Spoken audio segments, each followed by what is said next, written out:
The town of Crestview was small, the kind of place where everyone knew everyone else. It wasn't a town where things happened. People lived quiet lives, raised families, and kept to themselves. So when the Crestview Medical Center posted a job opening for a night shift security guard, it didn't take long for Daniel Mercer to apply. Daniel had been out of work for a while. He'd lost his previous job at a factory after an unfortunate accident left him with a limp. He needed something that wouldn't be too physically demanding, something where he could just keep an eye on things and make sure nothing went wrong. The night shift at a hospital seemed like the perfect fit. Crestview Medical Center wasn't a large hospital. It had a few wings, an emergency room, a maternity ward, some general care units, and an old, barely used wing that had been shut down years ago. The pay wasn't great, but it was enough, and Daniel was grateful for the opportunity. Plus, the quiet, uneventful nights were exactly what he needed. His first shift started on a Monday. The sun had just set as Daniel walked into the hospital, his footsteps echoing in the nearly empty lobby. The receptionist, a tired-looking woman named Karen, gave him a brief nod and pointed him toward the security office. "Welcome to the night shift," she said, her voice heavy with fatigue. "It's usually pretty quiet around here. Just make your rounds, check the cameras, and you'll be fine." Daniel smiled and nodded, feeling a little more at ease. He had done security work before, and this seemed like it would be an easy gig. The security office was small, tucked away in a corner near the emergency room. Inside, a bank of monitors displayed feeds from various cameras around the hospital, mostly empty hallways and dimly lit rooms. There was a desk with a radio, a logbook, and a set of keys. Daniel sat down, taking in his new surroundings. The hospital was quiet, with only the occasional sound of footsteps or the distant murmur of voices breaking the silence. It was almost too quiet, he thought, but he reminded himself that this was a good thing. The quieter the night, the easier the job.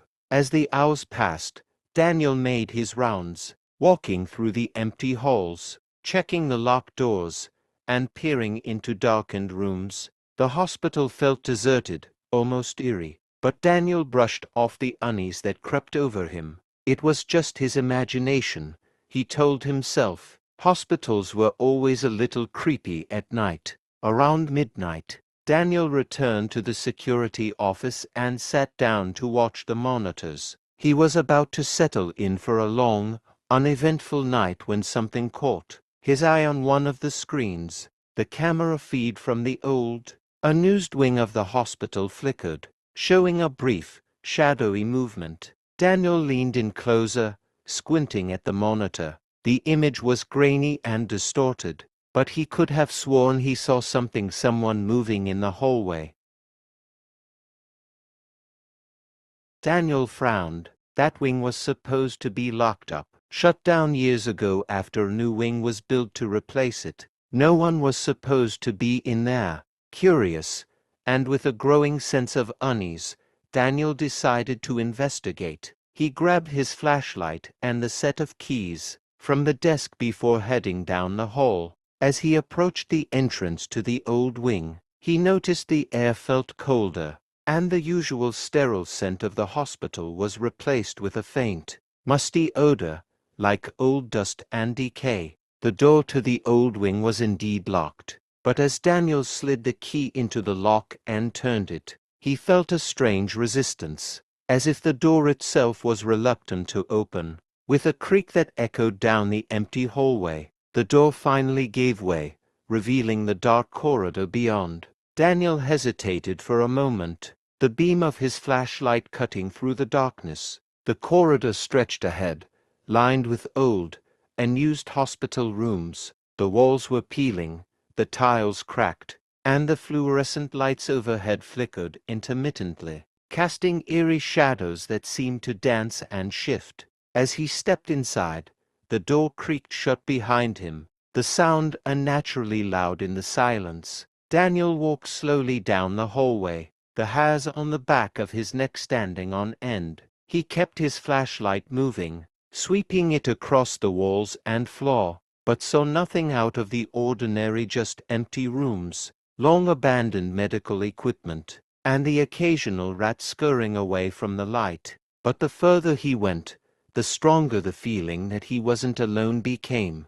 There was something wrong with this place, something he couldn't quite put his finger on. He felt a presence, like eyes watching him from the shadows. Suddenly, his flashlight flickered and died, plunging him into darkness. Daniel cursed under his breath, tapping the flashlight in a futile attempt to get it working again. As he fumbled in the dark, he heard a soft, almost imperceptible sound, a whisper, just on the edge of hearing. His heart pounded in his chest. He stood still, straining to listen. The whisper came again, a sibilant, eerie sound that sent chills down his spine. It seemed to be coming from one of the rooms up ahead. With a sense of dread settling in his stomach, Daniel cautiously moved forward. The whispering grew louder as he approached the room, until it was almost like a low, hissing chant. He reached the doorway, hesitating for a moment before stepping inside. The room was empty, as far as he could see. It was small, with a single, broken bed and a rusted metal chair in the corner. But there was something else, a presence, a feeling of intense malevolence that made the air feel thick and oppressive. Daniel's breath caught in his throat as he noticed something on the wall. In the dim light filtering in from the hallway, he could make out faint, almost indistinguishable words scrawled across the peeling wallpaper. He moved closer, squinting to read the writing. "Get out." The words were scratched into the wall, as if by someone's fingernails. The writing was frantic, desperate, and there was something about it that sent a jolt of fear through Daniel. Suddenly, the whispering stopped, replaced by a deafening silence that pressed in on him from all sides. The air grew colder, and Daniel could see his breath misting in the air. He felt a presence behind him, something standing just out of sight, watching him. Daniel whipped around, but there was nothing there, just the empty hallway stretching into darkness. But he knew, without a doubt, that he was not alone. A sound broke the silence, a low, guttural growl that sent pure terror coursing through Daniel's veins. It came from somewhere deep in the hospital, echoing through the empty halls like the growl of a feral animal. Panic surged through him. He turned and ran, his footsteps echoing in the dark as he fled the old wing. He didn't stop until he was back in the brightly lit main corridor of the hospital, his breath coming in ragged gasps. Daniel leaned against the wall, his heart racing, trying to make sense of what had just happened.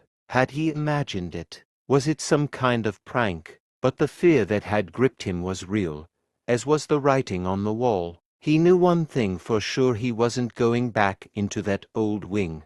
The next night, Daniel arrived at the hospital more on edge than ever. The events of the previous night replayed in his mind, and he found himself glancing over his shoulder more than usual. The old wing loomed large in his thoughts, but he had no intention of going back there. Karen, the receptionist, greeted him with her usual tired smile. "How was your first night?" she asked. Daniel forced a smile. "Quiet," he lied. "Just getting used to the place." "Good," Karen replied, though she gave him a curious look, as if she could sense something was off. "You'll get the hang of it soon enough. Just remember to stay away from the old wing. That place gives everyone the creeps." Daniel nodded, but said nothing. He made his way to the security office, where he settled in for another long night.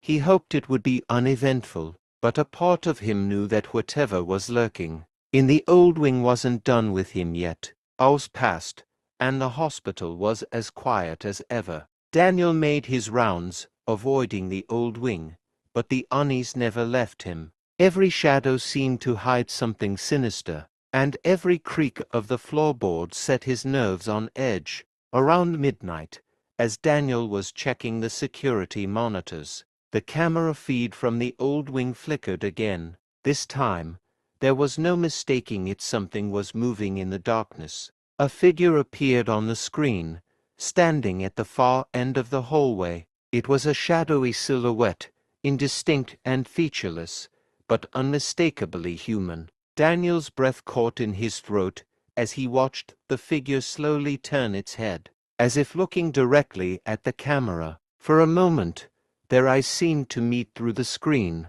and Daniel felt a cold dread wash over him. The figure didn't move, just stood there, watching. Then, as suddenly as it had appeared, it turned and walked away, disappearing into the darkness. Daniel's hands shook as he switched off the monitor. He couldn't explain what he had just seen, but he knew he wasn't imagining it. Something was in that old wing, something that didn't belong there. The rest of the night passed in a tense silence. Daniel avoided the old wing, but he couldn't shake the feeling that he was being watched. Every time he closed his eyes, he saw the shadowy figure, its gaze boring into him. When his shift finally ended, Daniel left the hospital as quickly as he could, the early morning light doing little to calm his nerves. He knew he couldn't keep doing this, couldn't keep coming back to this place. But he needed the job, and quitting wasn't an option. Not yet. As he walked to his car, he noticed someone standing by the entrance, watching him. It was an old man, hunched over with age, his face lined with wrinkles. He wore a long coat, and his eyes were dark and piercing. "You're the new night guard, aren't you?" the old man said, his voice raspy. Daniel stopped, surprised. "Yeah, I am. Can I help you?" The old man shook his head slowly. "No, but I can help you. You need to leave this place, son. It's not safe." Daniel frowned. "What do you mean?" "I worked here once," the old man continued, his voice low. "Long time ago. That old wing. It's cursed. Something happened there, something terrible. They tried to cover it up, but the evil remains. It's been growing, feeding off the fear. You need to get out before it's too late." Daniel felt a chill run down his spine. "What happened?" The old man looked around nervously, as if afraid someone might overhear. "There was an experiment, something the doctors were doing in secret. It went wrong, horribly wrong. People died, but they didn't stay dead. The things they unleashed, they're still there, waiting." Daniel swallowed hard. Why hasn't anyone done anything about it? Why hasn't anyone done anything about it? The old man laughed bitterly. "They tried.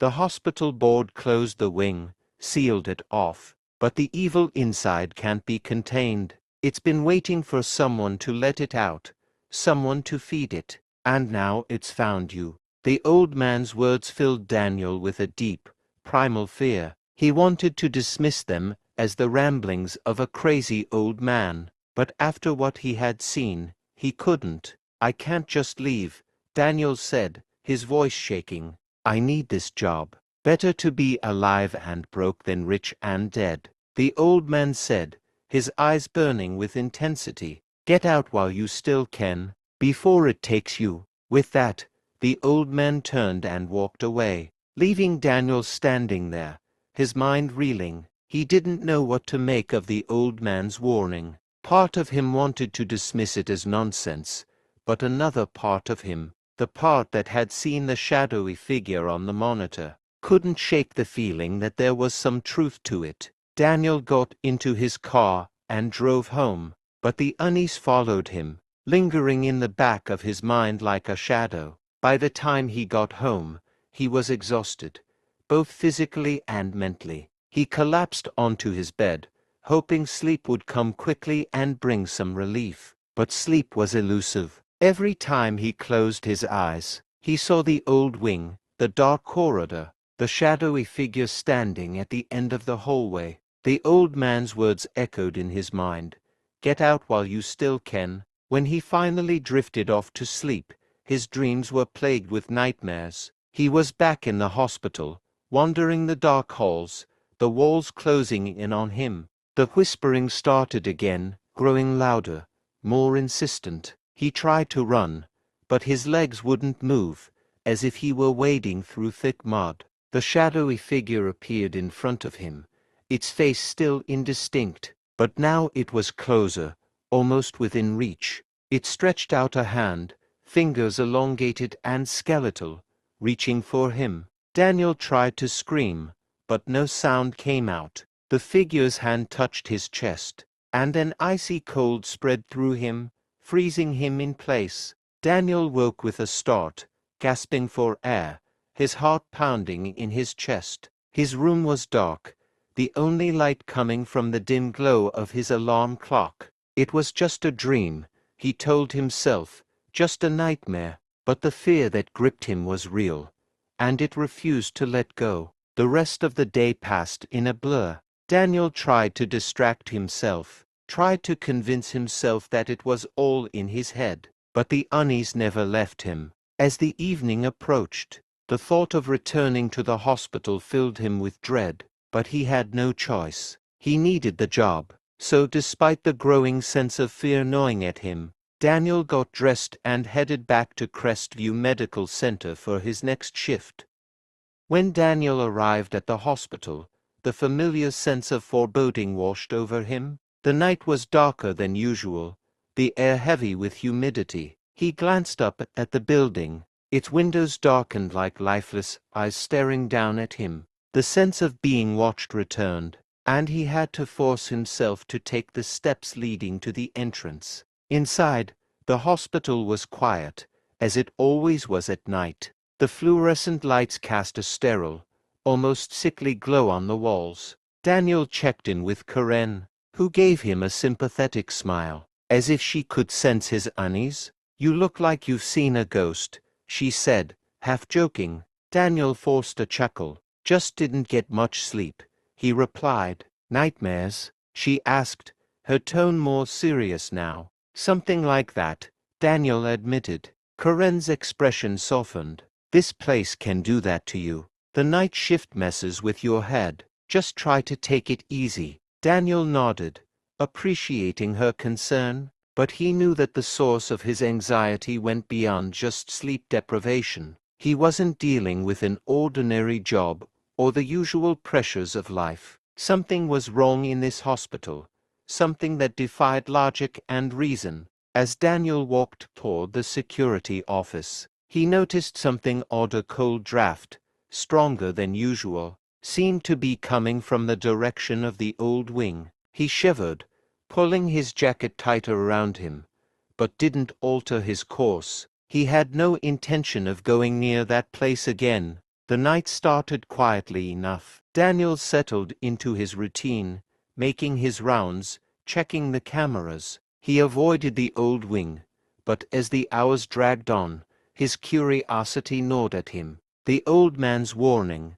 the strange events of the previous night, all weighed heavily on his mind. Just after midnight, as Daniel was reviewing the security logs, the radio on his desk crackled to life. At first, it was just static, but then a voice came through, faint and distorted. "Help, please, can't get out." Daniel froze, his heart skipping a beat. The voice was weak, full of panic, but it was unmistakable. Someone was calling for help. He grabbed the radio, pressing the button to respond. "This is security. Who is this? Where are you?" There was no immediate response, just more static.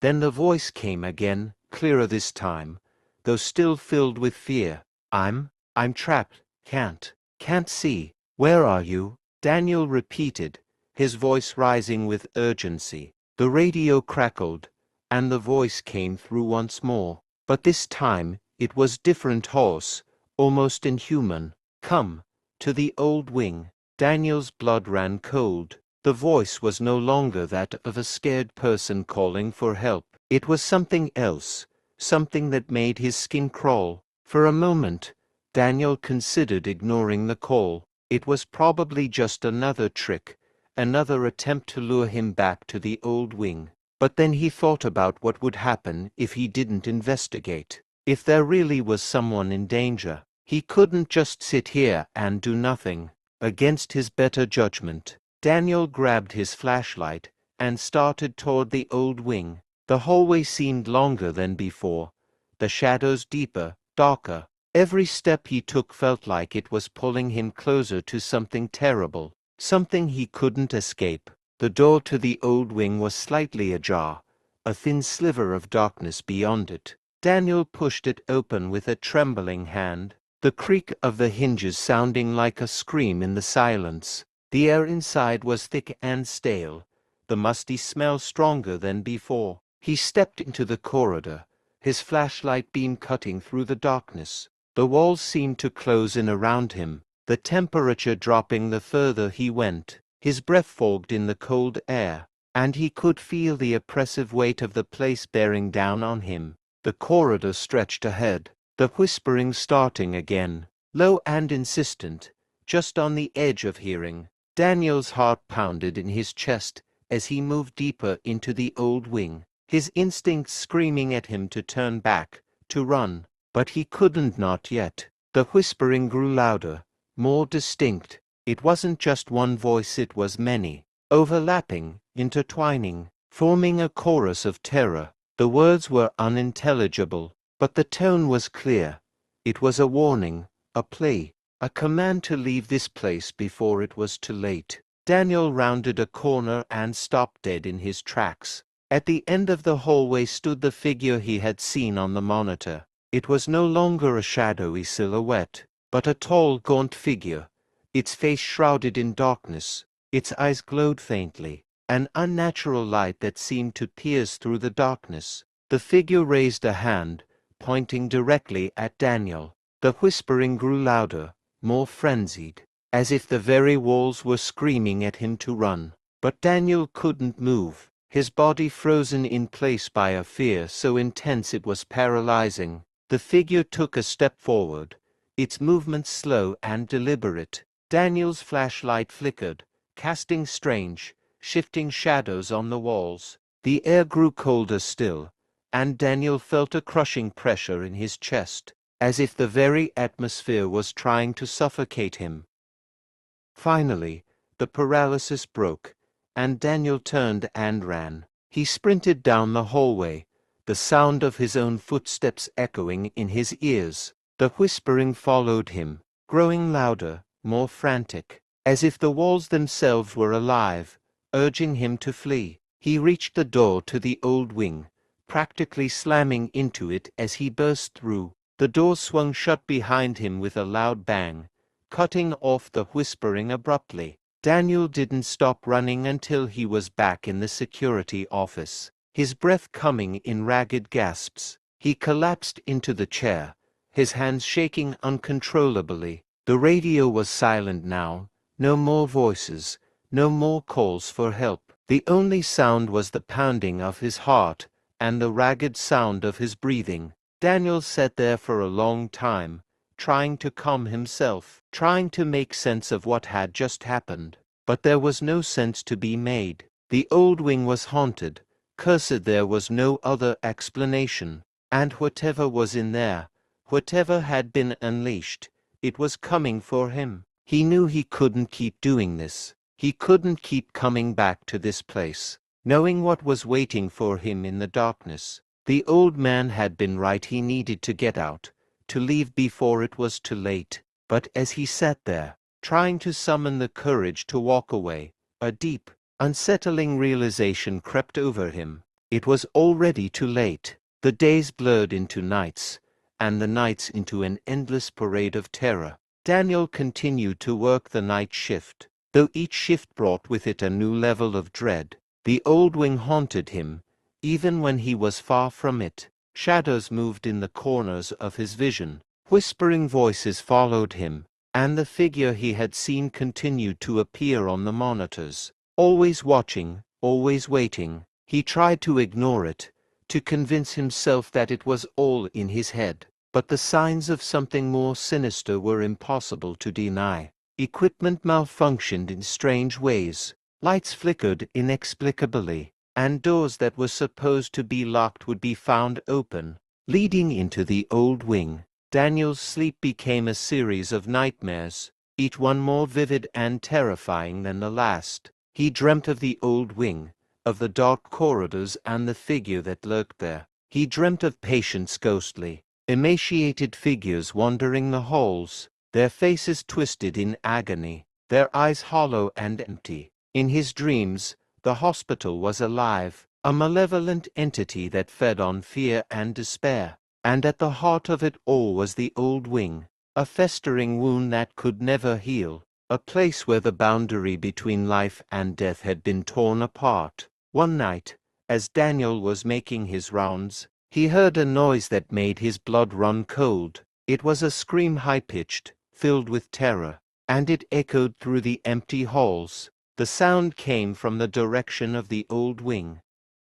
Daniel stopped, his heart racing. He didn't want to go back there, but the scream was unmistakable. Someone or something was in trouble. He hesitated for a moment, then made his way toward the old wing. The door was slightly ajar, just as it had been before, and the cold draft hit him as soon as he approached. The scream came again, louder this time, and Daniel's resolve hardened. He stepped into the corridor, flashlight in hand, and began to move forward. The air was thick with the smell of decay, and the walls seemed to pulse with a dark energy. The whispering started again, faint at first, then growing louder with each step he took. The scream came once more, closer now, and Daniel hurried toward the source. He reached a room at the end of the hallway, the door slightly open. The scream had stopped, replaced by a low, guttural moaning.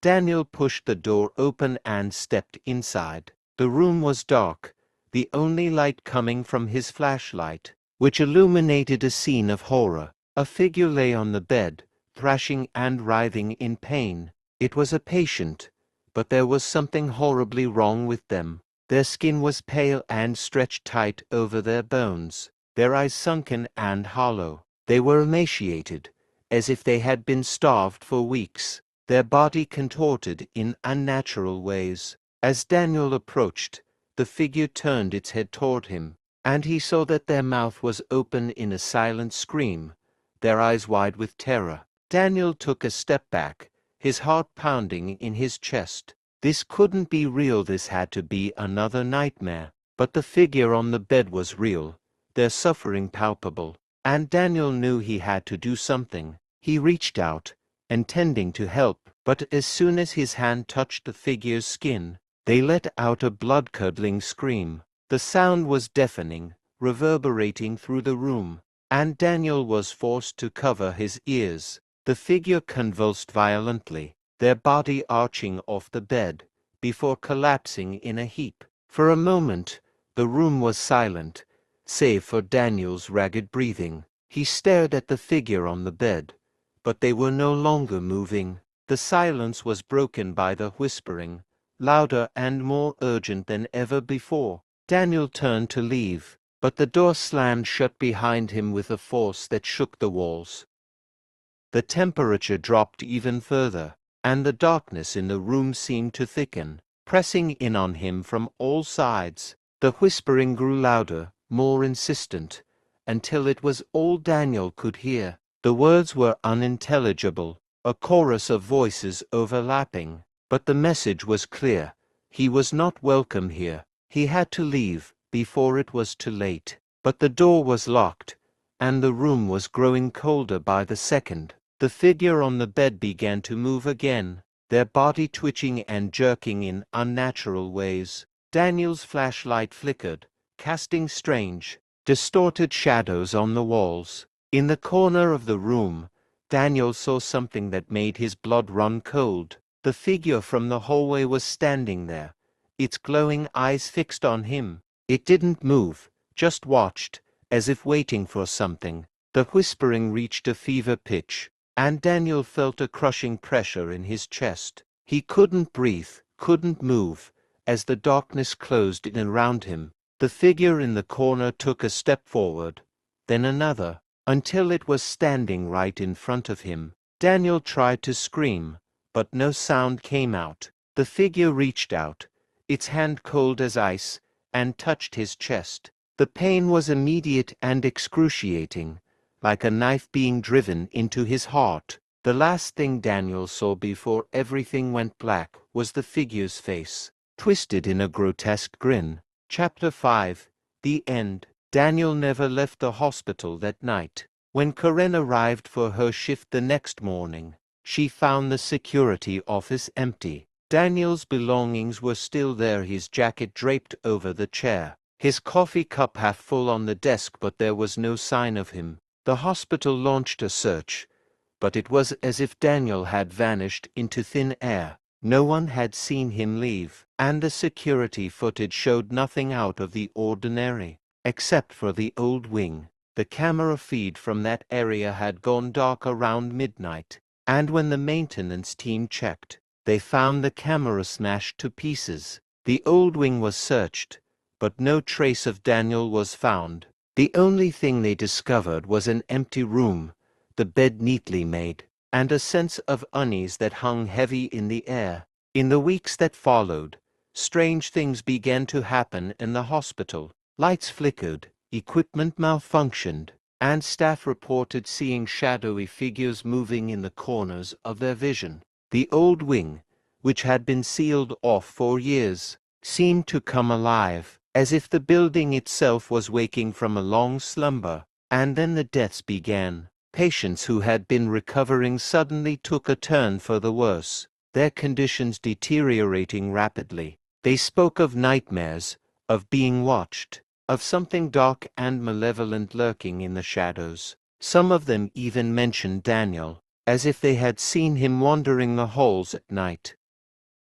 The staff tried to dismiss it as coincidence, as the natural course of illness, but the deaths continued. The fear among the staff grew, and some of them quit, unable to handle the oppressive atmosphere that seemed to hang over the hospital. The board of directors ordered the old wing to be sealed off completely, but it was too late. Whatever had been unleashed could not be contained. The darkness had spread, infecting the very heart of the hospital, and there was no escaping it. The last person to see Daniel was the old man who had warned him. He claimed to have seen Daniel wandering the streets late at night, his eyes empty, his face pale and gaunt. But when he tried to approach, Daniel disappeared into the shadows, as if swallowed by the night itself. The hospital remained open, but its reputation was forever tarnished. Patients and staff alike whispered of the hauntings,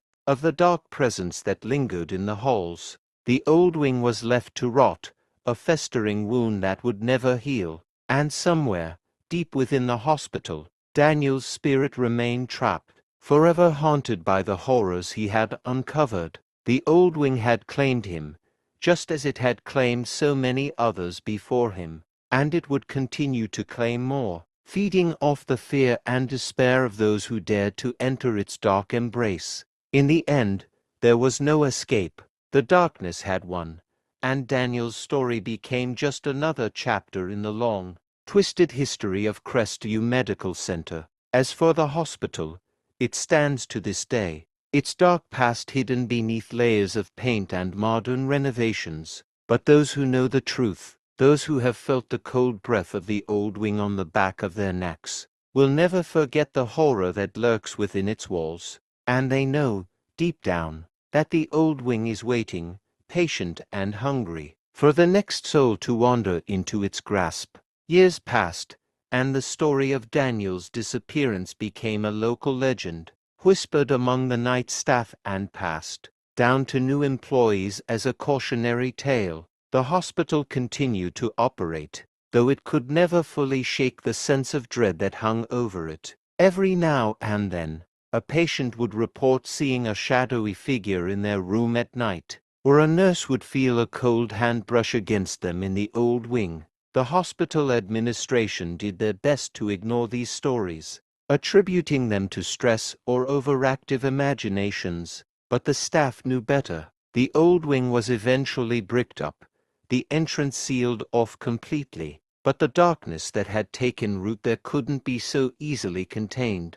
It seeped through the walls, infecting the rest of the hospital. a malignant force that could never be truly exorcised. And though Daniel's story faded into obscurity, replaced by new horrors and new tragedies, the old wing remained a place of fear, a place where the living dared not venture, and the dead never left. For those who knew the truth, the lesson was clear.